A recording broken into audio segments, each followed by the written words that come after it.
সহপাঠীর হত্যার বিচারের দাবিতে স্লোগানে উত্তাল শাহবাগ। বৃষ্টি উপেক্ষা করে ঢাকা বিশ্ববিদ্যালয়ের শিক্ষার্থী ও ছাত্রদল নেতা সাম্য হত্যার প্রতিবাদে বিক্ষোভ জাতীয়তাবাদী ছাত্রদলের। সাম্য হত্যার বিচার ও নিরাপদ ক্যাম্পাসের দাবিতে সকাল থেকে বিকেল পর্যন্ত শাহবাগ থেকে হোটেল ইন্টারকন্টিনেন্টাল মোড়ে অবস্থান নেন তারা।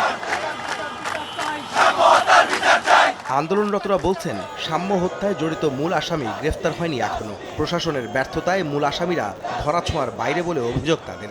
শাহবাগ থানা থেকে আপনার সাম্য হত্যাকাণ্ডের যে স্পট আছে সেইখানে তো সর্বোচ্চ 5 মিনিটের ডিস্টেন্স, কিন্তু এত সময়ের ভিতরেও প্রশাসন কেন সেখানে যায়নি?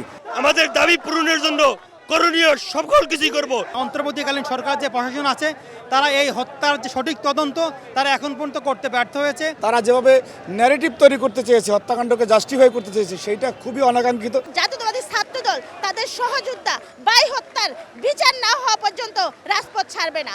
যদি দ্রুত বিচারে আওতায় তাদেরকে না আনা হয় তাহলে বাংলাদেশ জাতীয়তাবাদী ছাত্রদল লাগাতার কর্মসূচি চালিয়ে যাবে। ক্যাম্পাসে শিক্ষার্থীদের নিরাপত্তা দিতে ব্যর্থ হওয়ায় উপাচার্য ও প্রক্টরের পদত্যাগও দাবি করেন ছাত্রদলের নেতাকর্মীরা।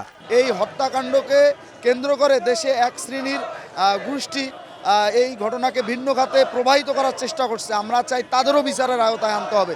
আমরা যখন সেই বিচার নিয়ে যাই প্রক্টরের কাছে, প্রক্টর তখন আমাদেরকে এক ধরনের প্রতিহিংসা ছুড়ে দেয় আমাদের উপরে। এই বিশ্ববিদ্যালয়ের প্রশাসন তারা তাদের ব্যর্থতার দায় স্বীকার করে পদত্যাগ করবে।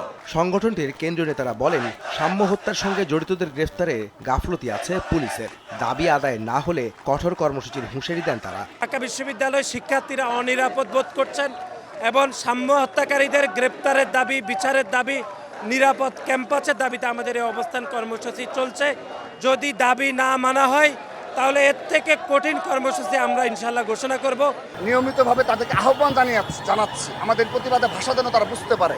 আমরা শান্তিপূর্ণভাবে প্রতিবাদ জানিয়ে যাচ্ছি, তারা যেন বুঝতে পারে যে এর থেকেও অনেক বড় কর্মসূচি ছাত্রদল প্রণয়ন করতে পারে। আমরা শাহবাগে আজকে অবস্থান গ্রহণ করছি। আমরা যদি প্রয়োজন মনে করি, যদি আমাদের ভাই হত্যার বিচার না পাই, আমরা যমুনা ব্লক করতে প্রস্তুত হব। এদিকে দিনভর প্রধান সড়ক অবরুদ্ধ থাকায় দুর্ভোগে পড়েন সাধারণ মানুষ। অবরোধ হচ্ছে, এটা তো আমাদের আসলে একটু কষ্ট হচ্ছে। অফিস টাইমে তো কখনো আন্দোলন এভাবে দেওয়া ঠিক না। গত 13ই মে সোহরাওয়ার্দী উদ্যানে ছুরিকাঘাতে হত্যা করা হয় ছাত্রদলের স্যার এ.এফ. রহমান হল ইউনিটের সাহিত্য ও প্রকাশনা সম্পাদক সাম্যকে। এ ঘটনায় এই পর্যন্ত 6 জনকে গ্রেফতার করেছে পুলিশ। আহমেদ সালেহীন, সময় সংবাদ, ঢাকা।